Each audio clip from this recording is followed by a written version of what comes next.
কেউ উঠবেন না। যারা উঠবেন তারা মনে করবেন আল্লাহর আইন চায় না। আর আল্লাহর আইন চায় না কারা? ওয়ামান লাম ইয়াহকুম বিমা আনজালাল্লাহ ফাউলাইকা হুমুল কাফিরুন। আল্লাহ বলছে যারা চায় না আল্লাহর পক্ষ থেকে যা নাযিল হয়েছে এই কোরআনের বিচার প্রতিষ্ঠিত হোক, এই বিচার যারা চায় না এরা পৃথিবীর মানুষের আদমশুমারিতে হতে পারে ঈমানদার, আমি আল্লাহর কাছে ওরা কাফেরদের সর্দার।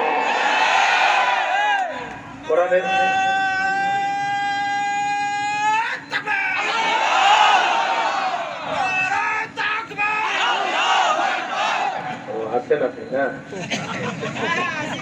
লাইন ভালো আছে। আল্লাহ পাক বলেন ওমান লাম ইয়াহকুম বিমা আনজালাল্লাহ ফাউলাইকা হুমুল ফাসিকুন। অন্য জায়গায় বলছে ফাউলাইকা হুমুজ জালিমুন।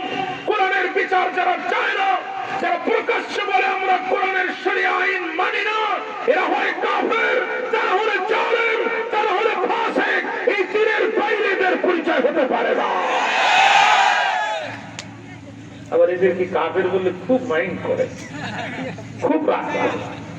তুমি প্রকাশ্যে আল্লাহর আইন মানো না, এ কথা বলতে তোমার লজ্জা লাগে না? তোমার কাফের বললে এত লজ্জা লাগে কেন? ঠিক না? খেয়াল করে যুগ জামানা খুব খারাপ। আগে পুলিশ গরম হতো পাবলিকের উপরে, পাবলিক এখন উল্টি গরম হয় পুলিশের উপরে, ঠিক না?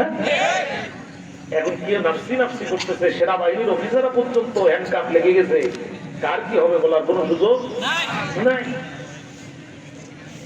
চোর চিন্তা করলে এই সময় চুরি করা খুব কঠিন। স্বাধীনতার পরে এত দুঃসময় আমাদের জন্য আর কখনো আসেনি। চুরি করতে যাওয়ার আগে একটু প্রস্তুতি নেওয়া লাগবে।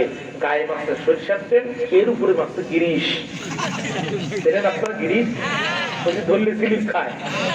এখন শীত যখন কাটছে বাড়ির মালিকের ঘুম ভেঙে গেছে। বাড়ির মালিক বলছে সব ব্যবস্থা করতেছে, সেই না চোর ঢুকছে, মালিক চোরের হাত আটকায় দিচ্ছে। ওর হাতে যে গিরিশ মাখা ছিল ও স্লিপ খেয়ে চলে গেছে। বাড়ির মালিক তখন আফসোস করে বলছে চোর, আজ যদি নিজের হাত দিয়ে ধরে না ধরি পরের হাত দিয়ে ধরতাম, নিজের হাত দিয়ে ধরে না ধরি অন্যের হাত দিয়ে ধরতাম, তুই কেন তোর পাপও যেতে পারত না। চোর চিন্তা করলো আল্লাহ সারা জীবন চুরি করলাম, নিজের হাত কি আর পরের হাত কি তা তো কোনোদিন দেখি নেই। ধরা খাই খাবো না, অন্তত পরের হাতটা একটু দেখিয়ে আসে, পরের হাতটা একটু দেখিয়ে আসে। এখন যখন চোর আবার ব্যাক করছে তখন বাড়ির মালিক টেবিলে ড্রাগ টান দিয়ে প্লাস বাহির করছে। প্লাস চেমটি চেমটি সারাশি সারাশি চেনেন তো?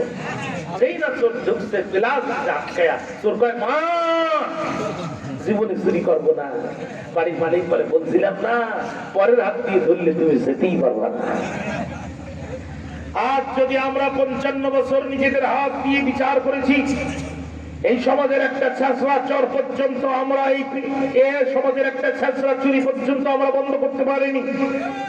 আজ যদি আমার দেশের জুডিশিয়ারি, ম্যাজিস্ট্রেসি, অ্যাডমিনিস্ট্রেশনের সব জায়গায় সূরাতুল মায়েদার 38 নম্বর আয়াত অনুযায়ী বিচার করা হতো, সুপ্রিম কোর্টের সামনে মাইকিং করে একটি চোরের যদি হাত কেটে দেওয়া হতো, দেশের স্যাটেলাইট চ্যানেলগুলো যদি এইগুলো প্রচার করত যে দেশের ধনী মানুষের সব তালা থেকে ফেলে দেওয়া পথে খাদ্য গরিবেরা ডাস্টবিনের কুকুরের সাথে ভাগাভাগি করে খায়, যেই দেশের নারীরা নিজের ইজ্জত বিক্রি করে পেটের ক্ষুধা নিবারণ করে, যেই দেশের মাসুম বাচ্চারা একটি কম্বলের অভাবে মৃত্যুবরণ করে, এই দেশে চুরি করা চতুরের কথা চাঁদার টাকার জন্য পাথরের আঘাত করে মানুষকে পৃথিবীর জমিন থেকে বিদায় করে দেওয়া চতুরের কথা টেকনাফ থেকে তেতুলিয়া, রূপসা থেকে পাতুরিয়া পর্যন্ত এক টাকা চুরি করে খাওয়ার দুঃসাহস করা হতো না,